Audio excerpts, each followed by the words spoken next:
तो इंडिया के लिए गाइडलाइंस भी मैंने ही प्रिपेयर करी है। हमें हमेशा से एक डॉक्टर बनना चाहती थी। जब हम एमएससी पास आउट किए थे, हम सब जगह गए, इंटरव्यू वगैरह दिया, बट होता नहीं था। मैम, एक डाइट का हमारे ओवरऑल हेल्थ पे क्या इम्पैक्ट होता है? So diet has a major role in dealing with your stress. शक्कर, गुड़, शहद तीनों ही भाई बहन है। तो सबसे बड़ा तो आपका प्रोटीन का सोर्स ही आपने ख़त्म कर दिया, ये कह के कि वही दाल पचेगी कैसे। बच्चे तो बिल्कुल दही से परहेज करने लग गए क्योंकि उनको इंट्रोड्यूस ही नहीं कराया गया है। जैसे कहते हैं ना, बैलेंस, स्ट्राइक द बैलेंस। एक पहलवान है, कोई सुमो बॉडी बिल्डर टाइप का है, ठीक है, उसके वो कोई भी स्ट्रेस को कैसे डील करता है, हाँ देख लेंगे टेक्स्ट है ना। He is not worried, why? He has a good muscle power. Hello दोस्तों, मैं हूं गौरव और स्वागत है आप सभी का हेल्दी पॉडकास्ट के इस नए एपिसोड में। आज हम एक ऐसे टॉपिक पर बात करने वाले हैं जो ना सिर्फ वेट लॉस तक सीमित है, बल्कि हाइपरटेंशन, पीसीओएस, किडनी डिजीज़ और न जाने कितने ही हेल्थ इश्यूज सिर के लिए क्रूशल है, और वो है सही डाइट और न्यूट्रिशन। आज हमारे साथ एक ऐसी हेल्थ एक्सपर्ट हैं जो पिछले 24 सालों से लोगों को सही और हेल्दी लाइफस्टाइल जीने के लिए गाइड कर रही हैं। She is not just a dietitian but a health transformation expert, doctor Preeti Shukla. Doctor Preeti एक रिनोन्ड न्यूट्रिशनिस्ट और डाइटिशियन है जिन्होंने अपने करियर में हज़ारों पेशेंट्स की हेल्थ ट्रांसफॉर्म करने में मदद की है। ना सिर्फ इंडिविजुअल पेशेंट्स, बल्कि उन्होंने रेप्यूटेड हेल्थ केयर ऑर्गेनाइजेशंस और हॉस्पिटल्स के साथ भी काफ़ी काम किया है। उन्हें काम के लिए कई सारे अवार्ड्स और रिकग्नाइजेशंस भी मिले हैं, और उनका मिशन है कि वो सही डाइट और न्यूट्रिशन के माध्यम से लोगों को एक हेल्दी लाइफस्टाइल जीने के लिए इंस्पायर कर सकें। सो डॉक्टर प्रीति, आपका बहुत बहुत स्वागत है हमारे आज के पॉडकास्ट में। Thank you so much. Ma'am, मैं सबसे पहले आपसे जानना चाहूँगा कि आपने इतने साल न्यूट्रिशन और डाइट की फील्ड में काम किया है, कैसी रही आपकी अभी तक की जर्नी, कैसा रहा आपका एक्सपीरियंस, उसके बारे में हमारे व्यूअर्स को कुछ बताएं। देखिए, शुरुआत तो बीएससी होम साइंस से ही की थी, फिर एमएससी न्यूट्रिशन, फिर पीएचडी, फिर आरडी। ये सभी पढ़ते पढ़ते मतलब कहना चाहिए कि इक्विप्ड डाइटिशियन बन गए हैं। और तब से प्रैक्टिस मेरी स्टार्ट करी थी मैंने एक हेल्थ सेंटर से, जो कि प्रेगनेंसी डील करते थे। फिर उसके बाद में कार्डियक में एक्सपर्टीज़ अपनी आजमाई, और फिर मैं बेरियाट्रिक्स में चली गई, जिसमें वो मोटापे का ऑपरेशन होता है। तो कुछ एक हमारा जो सेंटर है था जिसमें मैं काम करती थी, वो सबसे ज़्यादा बेरियाट्रिक सर्जरीज करता था। तो हमारे पास में डेटा भी बहुत था और शुरुआती दिनों का ही वो काम था। तो इंडिया के लिए गाइडलाइंस भी मैंने ही प्रिपेयर करी हैं। ओके। हाँ, तो बेरियाट्रिक गाइडलाइंस फॉर इंडियंस वो मैंने ही, क्योंकि मेरे पास में सबसे ज़्यादा काम होता था, तो वहाँ से सीखते सीखते, कॉन्फ्रेंसेस में जाते, नई चीज़ें सीखते, आज इस मुकाम पर है। मैम, आपको किस चीज़ ने इंस्पायर किया था इस प्रोफेशन में आने के लिए, या कोई इंस्टेंस ऐसा रहा जिसके बाद आपने डिसाइड करा कि नहीं, मुझे इसी फील्ड में आना है? हाँ, मैं हमेशा से एक डॉक्टर बनना चाहती थी। तो अब जब वो पहले ज़माने में पीएमटी, पीईटी टाइप की चीज़ें होती थी, तो वो हमसे क्रैक नहीं हुई। फिर उसके बाद में जो पैरेलल फील्ड है, जो कि मुझे सबसे ज़्यादा अच्छा लगता था, क्योंकि साइंस मेरे को हमेशा फैसिनेट करता था। तो मैंने कहा ठीक है, साइंस में फिर ये फील्ड सबसे अच्छा है जिसमें मेरा दिमाग चलता है कि मैं काम कर सकती हूँ। तो मैंने यहाँ से फिर न्यूट्रिशन को ही चुना, क्योंकि ये पैरेलल फील्ड है, डॉक्टर्स के साथ में हाथ मिला के काम करना पड़ता है। Okay ma'am, I am sure जब आपने ये फील्ड सिलेक्ट करी होगी इतने साल पहले, उस टाइम पे क्या ये एक बड़ा स्कोप हुआ करता था, या क्या चैलेंजेस थे? हाँ, पहले तो डाइटिशियंस बहुत कम होती थी। कोई हॉस्पिटल, मुश्किल से इंदौर में उस समय 3 या 4 डाइटिशियंस थी। जब हम एमएससी पास आउट किए थे, हम सब जगह गए, इंटरव्यू वगैरह दिया, बट होता नहीं था, क्योंकि किसी के पास में पेइंग कैपेसिटी नहीं होती हॉस्पिटल्स के। अब जब से ये NABH, NABL, इस टाइप की जो एजेंसीज आ गई हैं, एक्रेडिशंस आ गए हैं, उनमें एक कंपलसरी चीज़ हो गई है कि डाइटिशियंस आपको अपॉइंट करना ही पड़ेगा। तो अब बच्चों के लिए काफ़ी स्कोप है। ओके। तो तब अब जाके ये एक फील्ड, और कोविड के बाद में इस फील्ड में बहुत बूम आया है, क्योंकि everybody has now become health conscious, कि भाई हेल्थ के ऊपर ज़्यादा ध्यान देने लग गए हैं। मैं तो खैर पिछले 8-9 साल से अपनी प्राइवेट प्रैक्टिस ही कर रही हूँ, और उसके पहले हॉस्पिटल में जब थी तब भी मतलब शुरू के कहना चाहिए बहुत ही लीडिंग डाइटिशियंस में थी। तभी ये इंटरनेशनल नेशनल सब जगह पे मेरे पेपर्स वगैरह प्रेजेंट होते थे। मैम, जैसा आपने अभी बताया था कि इंडिया की पीडियाट्रिक गाइडलाइंस में आपका कंट्रीब्यूशन रहा, एक मेजर कंट्रीब्यूशन, तो उस एक्सपीरियंस के बारे में बताइए कि आपको ये अपॉर्चुनिटी कैसे मिली और कैसे फिर आपने इसे पूरा कंप्लीट किया। हाँ, देखिए हमारी एक एसोसिएशन है, इंडियन डाइटेटिक एसोसिएशन, उसकी मैं नेशनल एग्जीक्यूटिव मेंबर भी हूँ। तो हमारे जैसे सब डाइटिशियंस ना अपना अपना अलग अलग कोई डाइट चार्ट ना चलाए, एक कहना चाहिए गाइडलाइंस होना चाहिए कि हाँ these are the professional guidelines जिसके ऊपर सब जनों को काम करना चाहिए। तो वैसे ही किडनी की गाइडलाइंस बनी थी, ऐसे ही गैस्ट्रोएंटरोलॉजी की बनी थी, ऐसे ही एक चैप्टर था बेरियाट्रिक का। तो हमारी एसोसिएशन ने एक मैनुअल बनाया है जिसको हम इंडियन डाइटेटिक्स मैनुअल बोलते हैं। ओके। ठीक है, तो उसके अंदर सारे ही चैप्टर्स थे, उसमें बेरियाट्रिक सर्जरी मेरे पास था। ओके। और मेरे साथ में एक मेरी फ्रेंड है डॉक्टर रितिका समादार, वो बॉम्बे में दिल्ली में चीफ डाइटिशियन है मैक्स की, तो वो थी साथ में। दोनों जनों ने मिलके काफ़ी मेहनत से जितना रिसर्च हमारा डेटा पे था उन सब के आधार पर इंडियंस के लिए, क्योंकि बेरियाट्रिक सर्जरी पहले तो विदेशों में ही होती थी, अब इंडिया में बहुत तेज़ी से बढ़ गई है, तो इंडियंस के हिसाब से गाइडलाइंस नहीं थी। इंडियन पैलेट अलग है, इंडियन डाइटरी हैबिट्स अलग हैं। इसके बाद में जब सर्जरी हो जाए तो उनको क्या खाना है, वो सब हमने जब इतने सारे पेशेंट्स के ऊपर जब अपनी स्टडी करी तब उसके लिए गाइडलाइंस निकाली। मैम, एक डाइट का हमारे ओवरऑल हेल्थ पे क्या इम्पैक्ट होता है? देखिए डाइट एक आपका फ्यूल है बॉडी का। तो जैसे हम कहते हैं ना कि आप फ्यूल अच्छा डालिए तो आपकी गाड़ी अच्छी चलेगी। So diet has a major role in dealing with your stress, है ना। आपका मेटाबॉलिक सिंड्रोम जिसमें आ जाता है आपका ओबेसिटी, डायबिटीज़, हाइपरटेंशन, ये सब चीज़ें डाइट से ही रिलेटेड हैं। तो ओवरऑल हेल्थ ही आपकी डाइट पे चलती है। आप जंक फूड खाइए, थोड़े दिन में आप डॉक्टर्स के पास में अपनी परेशानियां लेके जाने लग जाएंगे। तो अल्टीमेटली प्रॉब्लम क्या थी? Problem was your diet. तो इसलिए डाइट एक बहुत मेजर चीज़ है जिसको कि आजकल बहुत सारे लोग ओवरलुक कर रहे हैं। मैम, जो टर्म यूज़ करते हैं एक बैलेंस्ड डाइट, वो कैसे की जा सकती है? ये कैसे हम आइडेंटिफाई करें कि हम हमारा इंटेक एक बैलेंस्ड डाइट है या नहीं? देखिए, हम बैलेंस किसको बोलते हैं, हमारे पास में 5 फूड ग्रुप्स होते हैं, ओके। है ना। सीरियल्स जिसमें हमारा गेहूं, चावल, ये सीरियल्स है। फिर है एक प्रोटीन ग्रुप जिसके अंदर मीट, फिश, एग, और दूसरा है हमारी पल्सेस, दालें, ठीक है।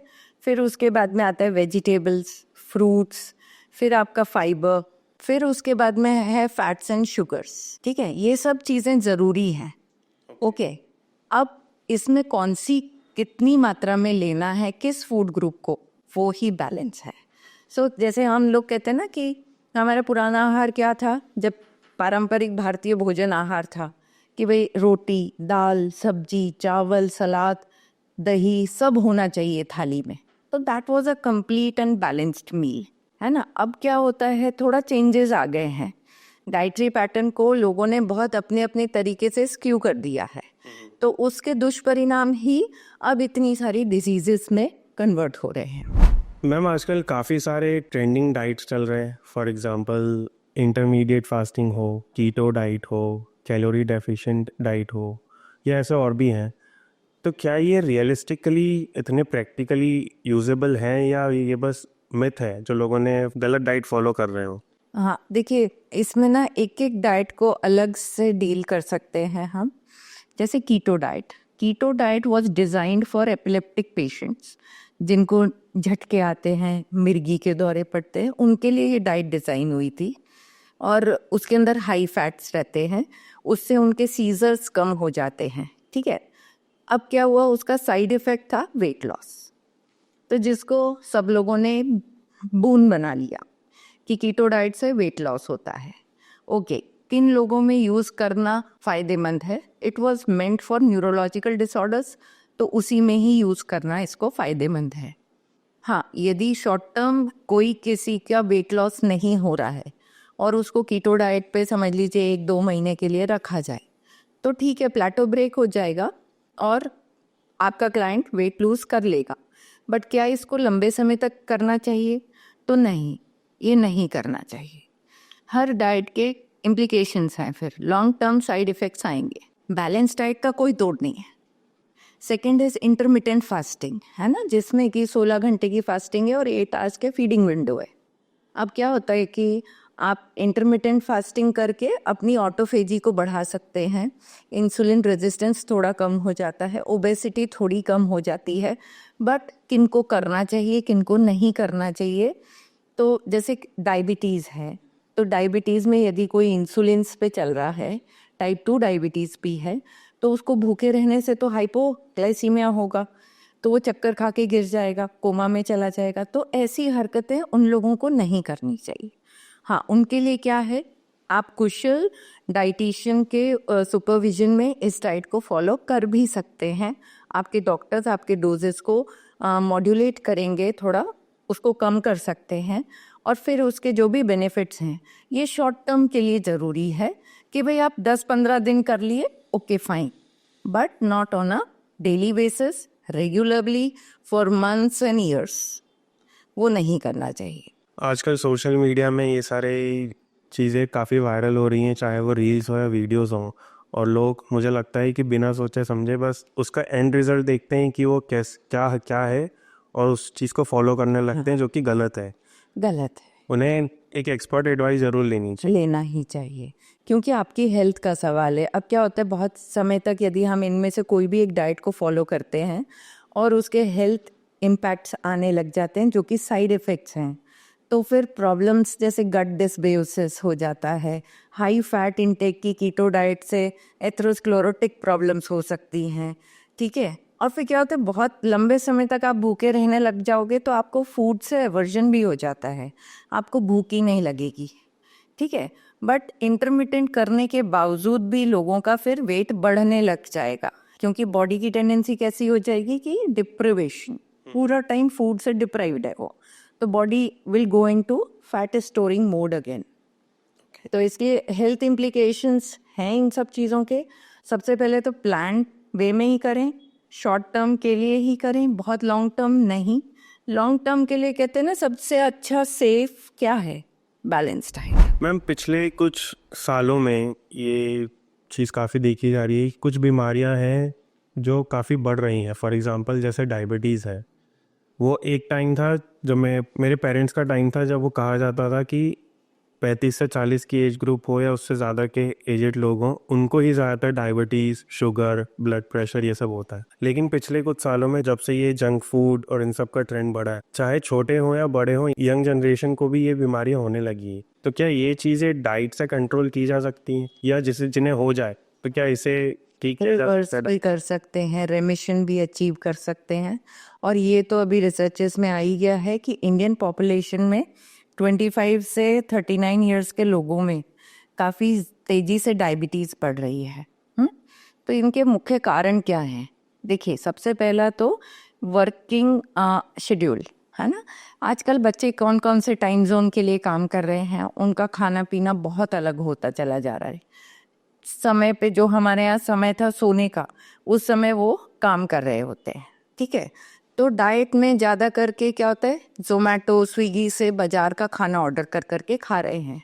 पेट भरना एक मतलब it can not be done on a daily basis ना, कि केवल पेट भरने के लिए खाना खा रहे हो।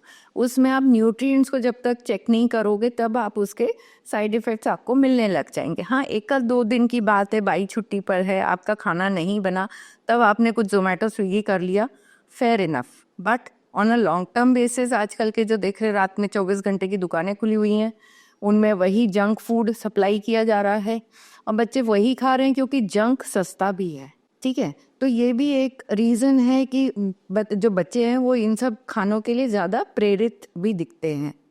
दूसरी चीज़ है मसल मास का लो होना। देखिए, हमारी सारी मेटाबॉलिज्म चलती है मसल सेल पे, तो मसल यदि किसी की लो है तो यानी उसकी शुगर बर्न करने की कैपेसिटी कैसी हो गई, लो। तो वहीं से ही उसको प्री डायबिटीज़ के सिम्टम्स आने लग जाते हैं। इनका निराकरण क्या करें, इनको ठीक कैसे करें? First is balance diet, second is strength training. अभी रीसेंट गाइडलाइंस छपी हैं जिसमें ओबेसिटी के ऊपर यही बताया गया है कि strength training thrice a week सभी को करना चाहिए, ताकि आपकी मसल स्ट्रेंथ बनी रहे, मसल माइटोकॉन्ड्रिया एक्टिवेटेड रहे, जिससे उसकी शुगर बर्निंग की कैपेसिटी अच्छी बनी रहे, और ये ही आपको प्री डायबिटीज़, डायबिटीज़ इन सब से बचाता है। तो कोशिश करके स्ट्रेंथ ट्रेनिंग करना चाहिए। अब क्या आजकल की सिटिंग जॉब है, एवरीवन इज सिटिंग, हाँ 9-10 आवर्स आराम से कोई भी कुर्सी में बैठा है, तो फिजिकल एक्टिविटी ही नहीं है। तो शुगर बर्न करने के लिए फिजिकल एक्टिविटी करनी ही पड़ेगी, और ऊपर से खा रहे हैं जंक, जैसे कि लोडेड कार्बोहाइड्रेट, हाँ जैसे ओरियो शेक, हाँ ये सब चीज़ें क्या हैं, शुगर ही शुगर है इसके अंदर। तो कैलोरी वाइज खूब उच्च कैलोरी जा रही है और बर्निंग के टाइम पे कोई एक्सरसाइज नहीं है। तो ये सब शुगर जो होती है अंदर जाके फैट में स्टोर हो जाती है, और जहाँ ज़्यादा फैट हुआ बॉडी के अंदर कि आपकी डायबिटीज़ हिट कर जाती है। मैम शुगर पेशेंट्स के पॉइंट ऑफ व्यू से अगर मैं बात करूं, या जिन्हें डायबिटीज़ है, वो अगर शुगर का अल्टरनेटिव ढूंढने जाएं तो ऑप्शंस मेरे ख्याल से दिखते हैं, जैसे गुड़ हुआ, या मार्केट में जितने शुगर फ्री सप्लीमेंट्स अवेलेबल हैं, क्या वो वाकई इतने इफ़ेक्टिव हैं?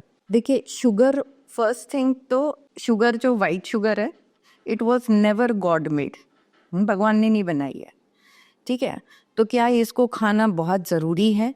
नहीं, ठीक है। हमारी बॉडी को हर चीज़ में से ग्लूकोज मॉलिक्यूल निकालना आता है। आप रोटी खा रहे हैं, चावल खा रहे हैं, फल खा रहे हैं, सब में से फ्रक्टोज ग्लूकोज सब निकल के आ जाएगा ऑटोमेटिकली, ठीक है। तो क्या लोडेड ये कार्ब्स खाने ज़रूरी हैं? नहीं है, ठीक है। अब आप सोचो कि इसके सब्स्टिट्यूट क्या है, तो शक्कर, गुड़, शहद तीनों ही भाई बहन है, कोई किसी से बेटर नहीं है, ओके। है ना। तो क्या डायबिटिक व्यक्ति को शक्कर खाने की इच्छा हो रही है तो क्या खाएं? तो डायबिटिक के लिए तो WHO ने ये शुगर फ्री वगैरह की गोलियों को ओके बोला है कि आप इनको लिमिट में यूज़ कर सकते हैं। बट हाँ, जो नॉन डायबिटिक है, जिसको केवल अभी रेजिस्टेंस है पर ओबीज है, उसके लिए ये वाली गोलियां भी मना की गई है। He needs to cut down completely on sugar substitutes as well as sugar. तो ये सेफ नहीं है लॉन्ग टर्म। तो ये इसका रीज़न है क्योंकि जितना भी हम ये टैबलेट्स लेते हैं, इनका जो स्वीटनेस इंडेक्स है, it is much higher to sugar. तो शुगर के कारण जो इनका इंसुलिन सिक्रीट होता उससे 3 गुना ज़्यादा इस टैबलेट के कारण होता है। तो यानी कि रीबाउंड हाइपोग्लाइसेमिक इवेंट इनमें ज़्यादा आएगा। तो ये मीठा खाना छोड़ ही नहीं पाएंगे। इट्स बेटर कि आप शुगर की ही क्वांटिटी को धीरे धीरे करके मिनिमलिस्ट कर दो। तो क्या ऐसे कोई सुपर फूड्स या ऐसी कोई फूड टिप्स हैं जो शुगर पेशेंट्स या डायबिटिक पेशेंट्स फॉलो या कंज्यूम करें? हाँ, देखिए सबसे पहले रीज़न ही आपकी इम्बैलेंस डाइट है। तो सबसे पहले आप अपने डाइट में प्रोटीन्स को बढ़ाइए। हमें डायबिटीज़ को हराना है तो डाइट में प्रोटीन को बढ़ाना पड़ेगा, ठीक है। इंडियन डाइट में देखा जाए तो प्रोटीन के सोर्सेस वेजिटेरियन के लिए तो बड़े लिमिटेड हैं, ठीक है। दाल हो गई, दही है, पनीर है, सोयाबीन है, आपके नट्स एंड ऑयल सीड्स हैं, ठीक है, टोफू वगैरह बन रहा है, ठीक है। ये सब चीज़ें प्रोटीन देती हैं। अब प्रोटीन के पीछे क्या रीज़न है? क्योंकि प्रोटीन के कारण आपका कहना चाहिए मेटाबॉलिज्म बूस्ट होता है, मेटाबॉलिज्म तेज चलेगा, ठीक है। मसल मास अच्छा रहेगा प्रोटीन लेने से, तो आपकी शुगर बर्निंग कैपेसिटी अच्छी ही रहेगी। तो यदि डाइट में हमें, जैसे कई लोग करते हैं ना, 3 रोटी और जरा सी सब्जी, ये उनका टिफ़िन हो गया, तो इसमें प्रोटीन कहाँ है?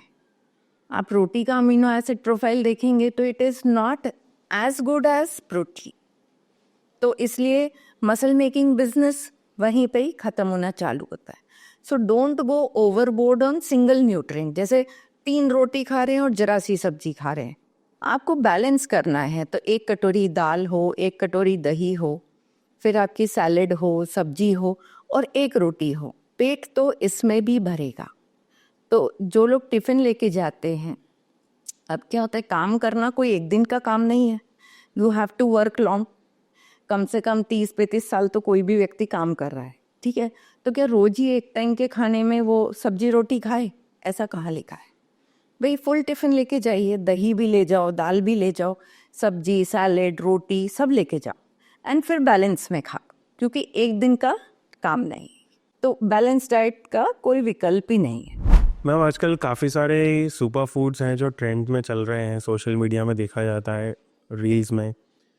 चिया सीड्स हो या पम्पकिन सीड्स हो या और भी अलग अलग तरीके के सीड्स हैं, वो कहते हैं कि ये काफ़ी बेनिफिशियल है। तो क्या ये वाकई में ये यूज़ में लाना चाहिए या एक मिथ? नहीं, देखिए सीड सब अच्छे हैं, है ना, कोई बुराई नहीं है कोई भी सीड में, पर मैं एक ही सीड को कोई सुपर फूड बोलूं ऐसा भी नहीं है कि केवल पंपकिन सीड खाने से पूरा दिन की रिक्वायरमेंट उसी से मीटअप हो जाएगी, तो नहीं हो सकता। तो इसके लिए हाँ, कुछ एक मात्रा में आप सीड्स लें। सीड्स जो भी हैं जिंक, मैग्नीशियम, सेलेनियम, माइक्रोन्यूट्रिएंट्स में रिच होते हैं, प्लस इनमें प्रोटीन भी मिलता है। So it is a good snack, सबको खा लेना चाहिए, ठीक है। कुछ व्यक्तियों को किसी एक सीड की पर्टिकुलर एलर्जी भी हो सकती है, सो बी केयरफुल, ठीक है। तो सबके लिए एक ही जैसे सीड का मिक्सचर अच्छा है ऐसा भी नहीं। मैम आजकल लोग काफ़ी मेंटल स्ट्रेस से भी जूझ रहे हैं, तो ऐसे लोगों के लिए क्या डाइट हेल्प कर सकती है? कुछ पर्टिकुलर डाइट वो फॉलो करें तो उन्हें हेल्प मिल सके? हाँ, देखिए डाइट इज योर फ्यूल, है ना, जैसा खाए अन्न वैसा होए मन, ये हमारी पुरानी कहावत है। तो यदि आप जंक फूड खाते हैं, यानी कि which is loaded with carbohydrate, है ना, लोडेड विथ कार्बोहाइड्रेट, जैसे बर्गर, पिज्ज़ा, ऑल कार्ब्स, है ना, तो ये सब चीज़ें जब खाएंगे तो ऑब्वियसली प्रोटीन तो है नहीं इसके अंदर, तो आपका कार्बोहाइड्रेट लोड ज़्यादा होने से आपका स्ट्रेस डीलिंग कैपेसिटी वो आपकी कम हो जाती है ना। तो इसलिए बेटर, जैसे एक पहलवान है, कोई सुमो बॉडी बिल्डर टाइप का है, ठीक है, उसके वो कोई भी स्ट्रेस को कैसे डील करता है, हाँ देख लेंगे टाइप, है ना। He is not worried, why, he has a good muscle power, है ना। आदमी की मसल पावर अच्छी हो तो उसको स्ट्रेस नहीं होता ज़्यादा, है ना। दूसरा, जिसके पास में मसल नहीं है ना, फीबल है, एकदम लीन थिन, तो वो जरा सा भी स्ट्रेस आने से कैसा हो जाएगा, पत्ते जैसा कांपता है, घबरा जाता है, ठीक है। तो वाई, बिकॉज मसल नहीं है उसके पास में, ठीक है। अब मसल बनाना किसका काम है, प्रोटीन फूड्स का। सो हम लोग तो कहते हैं डिप्रेशन, एंजाइटी, स्ट्रेस, इन सब को भी हम डील करते हैं with a high protein diet, तो उससे उनके अंदर गट में स्ट्रेंथ आती है। गट इज योर इंटेस्टाइन, हाँ, तो उसके अंदर स्ट्रेंथ है, तब वो स्ट्रेस को भी अच्छे से निपट लेते हैं। So then they are not worried, एकदम से उनका कोई नर्वस ब्रेकडाउन ऐसा नहीं होता। जो बच्चे बहुत समय से चिप्स, मैगी, कुरकुरे ये सब खा रहे हैं, उन लोगों में स्ट्रेस डीलिंग कैपेसिटी कम है, और जो लोग अच्छा खा रहे हैं उनको किसी चीज़ का स्ट्रेस नहीं होता। काफ़ी सारे पेरेंट्स के लिए ये सबसे बड़ा चैलेंज होगा आज के टाइम में, अपने बच्चों को पिज़्ज़ा, चिप्स इन सब से दूर रखना। दूर रख, तो क्या उनके लिए कोई टिप्स है कि सिर्फ वो अपने पेरेंटिंग के थ्रू ही ये सब कर सकते हैं या इसका भी देखिए इल्यूशन क्या होता है कि पहले क्या होता था, हम अपने टाइम में कि बच्चों को हफ्ते में एक दिन बाहर का खाना मिलता था, आजकल कितना हो गया है, daily. So this is bad, make it a reward कि भाई आज आपने बहुत अच्छा काम किया है, आपको हफ्ते में एक दिन ये पिज्ज़ा, पास्ता, बर्गर, मैगी कोई एक दिन खाने को मिल जाएगा। तो हम टेस्ट को किसी से छीन भी नहीं रहे हैं, और नॉर्मली 5 से 6 दिन जो घर का खाना होता है वो आप ढंग का बनाओ, ठीक है। बच्चों में शुरू दिन से ही हेल्दी डाइटरी हैबिट्स डेवलप करना चाहिए। इंडियंस हैं, रोजीना तो नॉनवेज खाएंगे नहीं, रोजीना पनीर हमारी थाली में नहीं होता, कितना भी धनाढ्य घर हो रोजीना पनीर नहीं आता, ठीक है। तो कौन सी चीज़ें हैं, हमारे यहाँ तो दालें चलती थी, अब आजकल लोग बस दाल ही नहीं खाते हैं। तो सबसे बड़ा तो आपका प्रोटीन का सोर्स ही आपने ख़त्म कर दिया, ये कह के कि वही दाल पचेगी कैसे, हाँ, कैसे पचेगी, जैसे नॉर्मली बाकी का खाना पचता है वैसे ही पचेगी। जब आप अपनी इंटेस्टाइन को दालें दोगे ही नहीं, वो पचाना भूल भी तो जाएगी, थोड़ा समय लगेगा, पर लर्न अगेन। बट ये जो दालों से परहेज कर लिया है लोगों ने कि भाई इससे गैस होती है, इससे गैस होती है, ये गलत है। दालों से गैस नहीं होती है, ज़्यादा से ज़्यादा वीट खा रहे हैं उससे गैस होती है। आजकल आप देखिए कितने ही यंगस्टर्स में acidity, heartburn, even chest pain तक की शिकायत होने लग गई है, which is not related to any cardiac episode, कि कोई हार्ट अटैक नहीं आने वाला है उसको, बट चेस्ट पेन हो रहा है। So this is hyper acidity.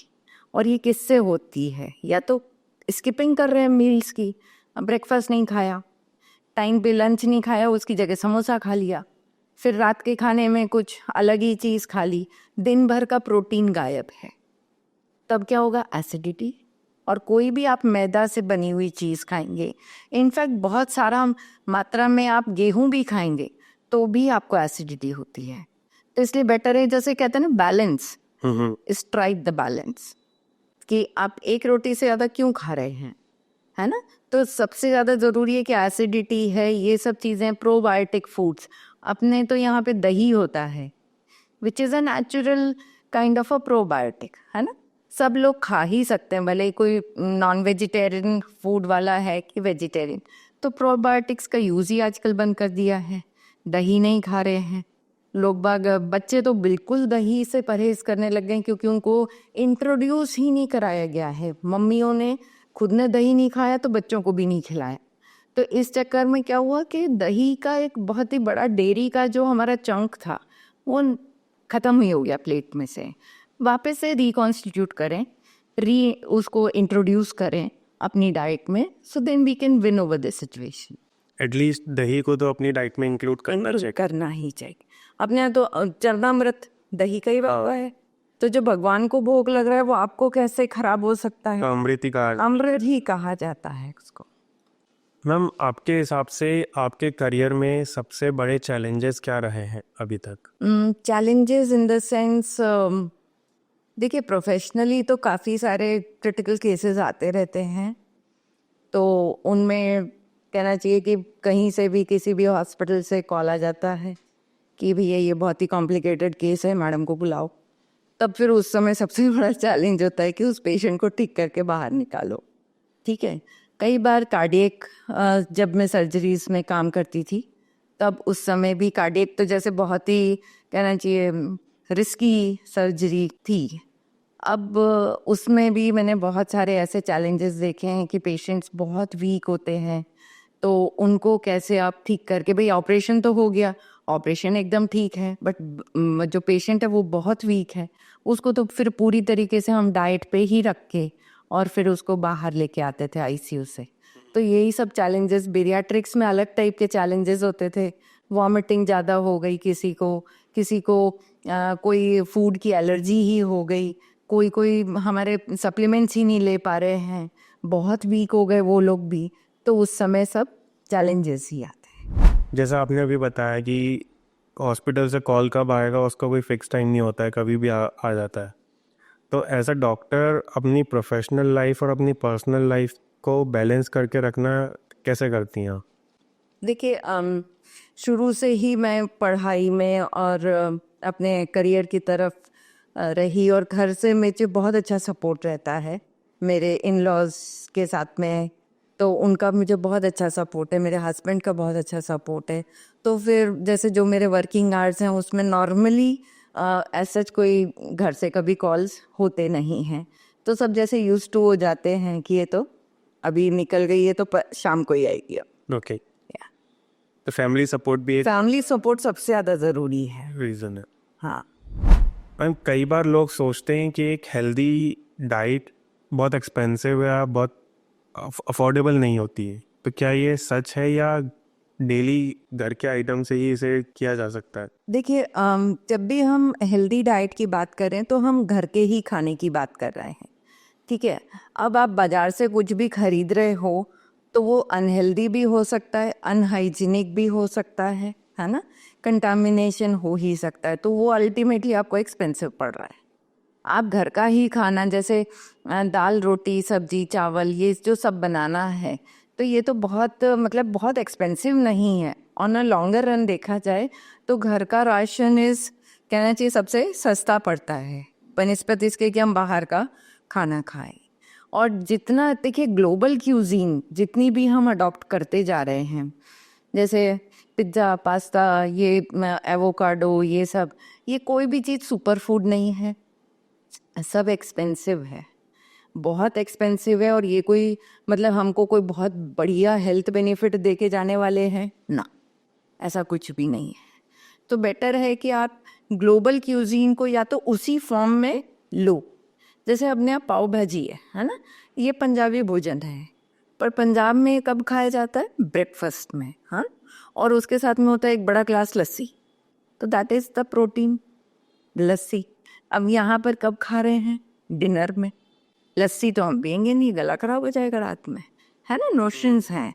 तो आपने कोई भी क्यूजीन को एक्सेप्ट किया बट नॉट होली, आपने अपने अनुसार उसमें प्लस माइनस करके उसको अपने पैलेट के अनुसार कर तो लिया, बट उसमें से बहुत सारे इंग्रेडिएंट्स आपने उसमें ओवरलुक कर दिए, तो वही चीज़ दूसरों के लिए जो हेल्दी थी आपके लिए अनहेल्दी हो गई।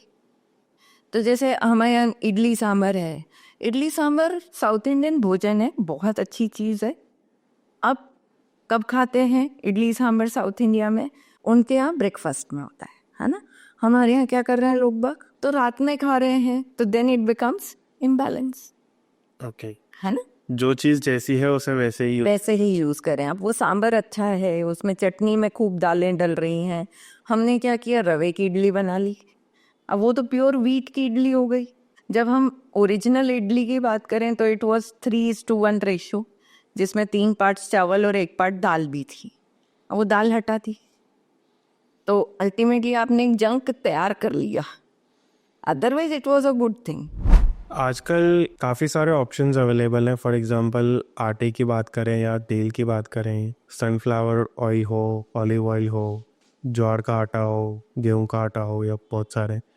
क्या लोगों को ये कंज्यूम करने से पहले ध्यान देना चाहिए कि उनकी बॉडी की रिक्वायरमेंट क्या है? फॉर एग्जांपल जैसे अगर कोई शुगर पेशेंट है तो उन्हें व्हीट इग्नोर करके कोई दूसरा आटा लेना चाहिए। सनफ्लावर ऑयल लोग पहले ज़्यादा यूज़ करते थे, आजकल और भी कई तरीके के ऑयल्स आ गए हैं। तो कैसे आइडेंटिफाई करें कि भाई हमारे लिए क्या सही है? देखिए, सबसे पहले तो आपकी जो फिजिकल कंडीशन है, आपकी रिपोर्ट्स क्या बोलती हैं, ठीक है। दूसरी चीज़, हम कहते हैं कि आप चावल या गेहूं जो भी खा रहे हैं लिमिट में खाइए। सबसे पहली चीज़ क्या है? लिमिट में, है ना।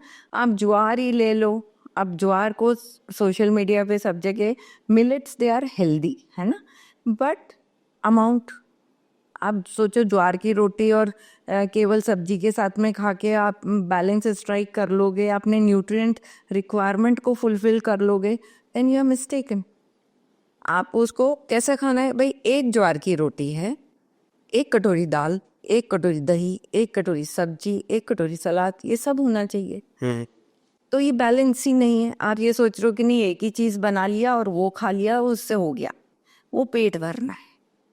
न्यूट्रिएंट रिक्वायरमेंट डिपेंड्स, ये भी गाइडलाइंस बनती हैं, ICMR NIN जो हैं वो हमारे लिए गाइडलाइंस बनाते हैं कि किसको कितनी ज़रूरत है, तो उस ज़रूरत के हिसाब से ही भोजन की प्लानिंग होनी चाहिए। आप ऐसे नहीं कर सकते कि बहुत लंबे समय तक ज्वार कर रहे हैं, रागी खा रहे हैं, बट अल्टीमेटली बैलेंस तो है नहीं ना, तो आपकी शुगर कैसे भी कर लो कंट्रोल में नहीं आने वाली है। हाँ, थोड़ा समय डाउन चली जाएगी, मसल लॉस चालू हो जाएगा, तो वो तो आप उस डिजीज़ को कहना चाहिए ट्रीट कर रहे हो, आप रेमिशन पे काम नहीं कर रहे हो। रेमिशन क्या होता कि हम डायबिटीज़ को जड़ से भगाएं।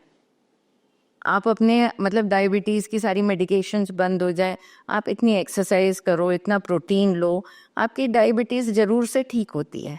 जहाँ तक बीटा सेल फंक्शनिंग अच्छी है, बंदा अपनी डायबिटीज़ को कंट्रोल में रख सकता है, रिवर्सल कर सकता है, रेमिशन तो अचीव ही कर सकता है।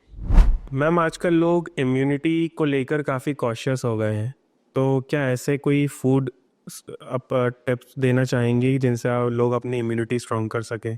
हाँ, देखिए, इम्यूनिटी हमारे वाइट ब्लड सेल्स के ऊपर डिपेंड करती है, ठीक है। और जब भी आप ये देखें कि आपको फला फला टाइप के रिएक्शंस हो रहे हैं, आपको एलर्जीज ज़्यादा बढ़ रही हैं, सबसे पहले तो आप अपना विटामिन डी चेक कराएं। ठीक है, विटामिन डी अधिकतर, क्योंकि हम एक कवर्ड स्पेस में ही काम कर रहे होते हैं, सन एक्सपोजर नहीं होता है, विटामिन डी अधिकतर लोगों का लो पाया जाता है, तो वो एक सबसे बड़ा इम्यूनिटी को हमारी प्रोटेक्ट करता है। दूसरा है, again welcome to the same topic, diet. तो जब जब आपको ऐसा लगता है कि आपकी इम्यूनिटी फॉल हो रही है, check on your protein intake. Proteins हमारे शरीर के लिए बहुत ज़रूरी हैं। जो हमारी रिक्वायरमेंट है 0.8 ग्राम पर केजी बॉडी वेट से चलती है। तो जैसे किसी का वजन 60 किलो है तो उसको 52 ग्राम प्रोटीन तो चाहिए दिन भर में। यदि आप इतना भी प्रोटीन अपने डाइटरी सोर्सेज से नहीं ले रहे हैं तो धीरे धीरे करके आपकी इम्यूनिटी फॉल हो जाएगी, है ना। तो यही एक रीज़न है कि आप अपनी डाइट को सबसे पहले करेक्ट करें यदि आपकी इम्यूनिटी लो है। प्रोटीन इंटेक में सबसे ज़्यादा बेस्ट ऑप्शंस होते हैं घर की दाल, फ्रूट्स। हाँ, फ्रूट्स में प्रोटीन इतना नहीं होता है। Fruits they are good for vitamin, minerals and fibre and it gives lot of fructose, है ना। कोई भी फ्रूट कड़वा नहीं है। तो आजकल देखा जाता है कि लोग बाग बहुत सारे फ्रूट्स खा रहे हैं, so that is also not good for health, है ना। Again, going overboard on any single nutrient is harmful, है ना। आप चाहे तो रोटी की बात कर लो, आप चाहे तो दालों की बात कर लो, आप चाहे तो किसी भी नॉन वेजिटेबल, कहते हैं ना अति सर्वत्र वर्ज्यते वाला हिसाब है।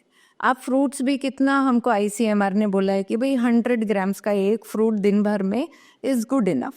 अब आप बहुत ज़्यादा फ्रूट खाओगे तो आपको कुछ बहुत ज़्यादा बड़ा फ़ायदा होने वाला है, हेल्थ बेनिफिट, सो नहीं। अभी आजकल देखा जाता है कि नैश बहुत हो गया है, जैसे कि लिवर पे सूजन आ जाती है, फैटी लिवर डिजीज़, है ना। सो कोई लोग कुछ ऐसा बहुत ज़्यादा नहीं खा रहे हैं बट फ्रूट्स बहुत खा रहे हैं, तो उन लोगों में भी फैटी लिवर प्रॉब्लम हो रही है। तो ये भी एक है कि हर चीज़ को लिमिट में खाइए। मैम, आजकल गट हेल्थ एक काफ़ी इम्पॉर्टेंट टॉपिक बन गया है, तो क्या ऐसे कोई फूड्स हैं जो गट हेल्थ के लिए ज़रूरी हैं या इम्प्रूव करने के लिए? हाँ, देखिए, gut health is actually, gut has a colony of bacterias, है ना। तो हेल्दी बैक्टीरिया होते हैं और एक अनहेल्दी इन्फ्लेमेटरी बैक्टीरिया भी होते हैं। तो जो ब्यूटायरेट और प्रोपियोनेट गैसेस बनाते हैं वो हमारे हेल्दी बैक्टीरियाज का काम है, ठीक है। अब हेल्दी बैक्टीरियाज जाएंगे कैसे भाई? ओरल में जब हम कोई भी डाइट लेते हैं विच हैज़ प्रीबायोटिक्स, ठीक है। अब हमारे यहाँ पहले कांजी चलती थी, that was a prebiotic food, है ना। दही है, प्रोबायोटिक है। तो इन सब चीज़ों को खाने से गट का हेल्थ अच्छा रहता है। कॉन्स्टिपेशन है, डायरिया है, ये सब गट डिसबायोसिस कहलाता है कि आपकी गट में कुछ ना कुछ गड़बड़ चल रही है। तो डाइट को ठीक कीजिए। इन्फ्लेमेटरी फूड्स कौन से होते हैं? मैदा प्रोडक्ट्स, जितना आप मैदा का प्रयोग करेंगे, बिस्किट, बेकरी के प्रोडक्ट्स, है ना, ये सब चीज़ें ना सब गट को नुकसान ही पहुंचाती हैं। शुगर का इन्फ्लेमेशन बहुत है गट के अंदर। जैसे बच्चों में भी देखते हैं ना कि ज़्यादा मीठा खिला दो तो बच्चे बिकम हाइपर एक्टिव, है ना। तो वो ADHD टाइप का डिसऑर्डर उनमें भी होता है शुगर के कारण। अब हमारे यहाँ क्या होता है कि हर चीज़ में से शुगर निकालना हमारी बॉडी को आता है। गेहूँ खाया, चावल खाया, कुछ भी खाया, उसमें से शुगर बॉडी निकाल लेगी। अब किसी भी चीज़ का लोड आपने ज़्यादा कर दिया तो ज़्यादा शुगर निकल के आ जाएगी। जैसे रोटी पे ओवरबोर्ड गए, चावल पे ओवरबोर्ड गए, आपकी बॉडी सब जगह से शुगर निकालेगी। तो गट डिस्बायोसिस वहीं से चालू। बैलेंस में खाइए सब चीज़ को, थोड़ा थोड़ा थोड़ा थोड़ा, और आपका गट बैलेंस में रहेगा। और उसके अंदर फाइबर्स का बहुत बड़ा रोल है। जितना भी शुगरी फूड होता है it is devoid of fibre, है ना। जब फाइबर नहीं रहेगा तो ऑटोमेटिकली आपकी गट में इम्बैलेंस चालू हो जाता है, तो या तो डायरिया और नहीं तो कॉन्स्टिपेशन, ठीक है। तो यही सब चीज़ें हैं जो हमारी गट हेल्थ को गवर्न करती हैं। अगेन, फ्रूट्स, वेजिटेबल्स सब ज़रूरी है, लिमिट में खाइए, है ना। केवल कहना चाहिए कि एक डाइट फ्रूट की कर ली, it is not good, balance नहीं है। थोड़े समय के लिए कर लिया, कोई उपास चल रहे हैं, फाइन, बट लॉन्ग रन में नहीं करना चाहिए। मैम जितने व्यूअर्स हमारा ये एपिसोड देख रहे हैं, आई एम श्योर उनमें से काफ़ी होंगे जो एज अ डॉक्टर अपना प्रोफेशन से चूज़ करना चाह रहे हैं या उसके लिए तैयारी कर रहे हैं, तो उनके लिए आप क्या एक मैसेज देना चाहेंगे, स्पेशली अगर वो एज अ डाइटिशियन बनना चाहते हैं? हाँ, देखिए डाइटिशियन एक बहुत ही जिम्मेदारी वाला फील्ड है। बहुत, जैसे हॉस्पिटल डाइटेटिक्स कहना चाहिए, बहुत ही जिम्मेदारी वाला फील्ड है। अच्छे से आप इसमें अपने फंडामेंटल्स को क्लियर कीजिए, ठीक है। दूसरी चीज़, हमारे जितने क्वालिटेटिव एग्ज़ाम्स होते हैं, शॉर्ट टर्म कोर्सेज होते हैं, इनको करिए। इनसे आपका विजन बढ़ता है। और जब भी आप कोई कोर्स करें, एक कोई अच्छी यूनिवर्सिटी से करें, ठीक है। तो पढ़ाने वाले लेक्चरर्स भी कैसे रहते हैं, बहुत वेल रेड रहते हैं। और दूसरा क्या है, हॉस्पिटल में जब आप एंटर करते हैं, there is always second kind of a treatment for a dietitian. But आप अपने नॉलेज से अपने डॉक्टर का फेथ हासिल कर सकते हैं, और फिर वो आपके ऊपर इतने डिपेंडेंट हो जाते हैं कि they become so free to work in their surgeries, in their medicine. तो इट्स बेटर आप अपना नॉलेज बहुत अच्छा रखिए, उसमें आपका मतलब टाइट वो होना चाहिए। ऐसा नहीं कि कहीं पर कुछ भी पढ़ा और फिर वो आप इम्प्लाई करने लग गए, नहीं। Get back to researches, peer reviewed journals, RCTs, trials, सबको पढ़िए और फिर आप किसी एक कंसेप्ट के ऊपर अपना स्टेटमेंट दिए, वो ज़्यादा अच्छा है। काफ़ी रिस्पॉन्सिबिलिटी वाला काम। मैम आपने अपने करियर में बहुत सारे पेशेंट्स को ट्रीट किया है, क्या ऐसी कुछ कॉमन मिस्टेक्स हैं जो लोग अपनी डे टू डे लाइफ में करते हैं? हो सकता है कि आज ये पॉडकास्ट देखने के बाद लोग उस गलतियों को रियलाइज़ करें और उस चीज़ को ना करें। हाँ, ये बहुत ही अच्छा सवाल पूछा आपने कि डे टू डे लिविंग में हम कैसे अपनी डाइट को ध्यान रखें। देखिए, सबसे पहली चीज़ है कि हम जो घर में खाना बना रहे हैं, उसके अंदर कोई शॉर्टकट मेथड ना यूज़ करें, है ना। जैसे कि मैंने आपको एक टिफ़िन का उदाहरण बताया कि रोटी सब्जी ही लेके जा रहे हैं, भाई क्यों नहीं आप 4 खन्ने का टिफ़िन दे दीजिए, जिसमें आप दही दाल सब्जी सब दें, तो वो एक बैलेंस हमेशा के लिए बना रहेगा, ठीक है। वैसे ही घर का खाना जो रात का होता है, उसके अंदर ना आप सब लोग ग्लोबल वैरायटी को इम्प्लाई करना चाहते हैं कि भाई आज हम ये बनाएंगे, आज हम वो बनाएंगे। ये भी एक गलत है, सिस्टम ही गलत होता चला जा रहा है। और पूछो तो बोले कि नहीं हम तो बहुत अच्छा अच्छा खाते हैं। अच्छा अच्छे से नहीं ताल्लुक है आपकी हेल्थ। आपकी health is dependent upon the nutrients you intake, है ना। तो जैसे आप एक दिन, आप हफ्ते में जैसे संडे आपने ले लिया कि उस दिन आप कुछ अच्छा अच्छा, जैसे अच्छा अच्छा आपकी उसमें इंडेक्स में जो भी अच्छा अच्छा होता है वो आप बना लीजिए। अदरवाइज आप बैलेंस मील प्रिपेयर करने की कोशिश करें। महिलाएं क्या होती हैं कि एक सब्जी और रोटी ही रात में भी परस दी जाती है। दलिया खिचड़ी इस टाइप का वन पॉट मील कल्चर भी काफ़ी प्रचलन में है। अब क्या होता है, one pot meal is what, या तो आपने खिचड़ी बना ली या दलिया बना लिया। हाँ, खिचड़ी में तो चलो फिर भी दाल आ गई और उसके अंदर सब vegetables, but it is a soft food. और सॉफ्ट फूड क्या होता है कि it is not good for a normal person ना, who is not ill, who is not elderly, जिसके मुंह में दांत हैं, तो वो खिचड़ी क्यों खा रहा है। So then again it becomes an imbalance kind of a food habit, ठीक है। और विसरल एडिपोसिटी बढ़ती है हल्का खाना खाने के चक्कर में। हल्के का मतलब क्या था, हल्के का मतलब था कि आप उसमें मिर्ची मसाले तला गला ये नहीं खाएं। पर हल्के का मतलब ये नहीं था कि आप दलिया और खिचड़ी खाएं। देखिए क्या होता है कि आप जब भी कोई सॉफ्ट फूड इनटेक करते हैं तो आपका कहना चाहिए इनटेक ही ज़्यादा हो जाता है, because you are not chewing, है ना। ओके। जब हम किसी खाने को च्यू नहीं करते हैं तो सटेटी सेंटर ही एक्टिवेट नहीं होता है, then you end up eating a large proportion of carbohydrate. तो वो गलत है ना। इम्बैलेंस मत कीजिए। मतलब यदि कोई हाउसवाइफ है और यदि कोई वर्किंग है तो भी किचन का जो हेल्थ है वो एक फीमेल पे सबसे ज़्यादा डिपेंड करता है। किचन के अंदर से क्या सामान बन के निकल रहा है वो उसकी एंटायर फैमिली को रिफ्लेक्ट कर देता है, अफेक्ट कर देता है।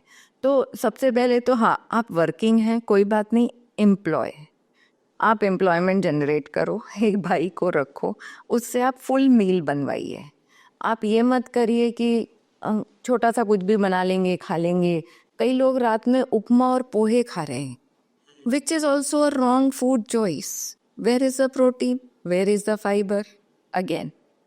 सो इट इज नॉट कि आपको केवल पेट भरना है, आपको पेट नहीं भरना है, आपको न्यूट्रिएंट्स के द्वारा अपना पेट भरना है।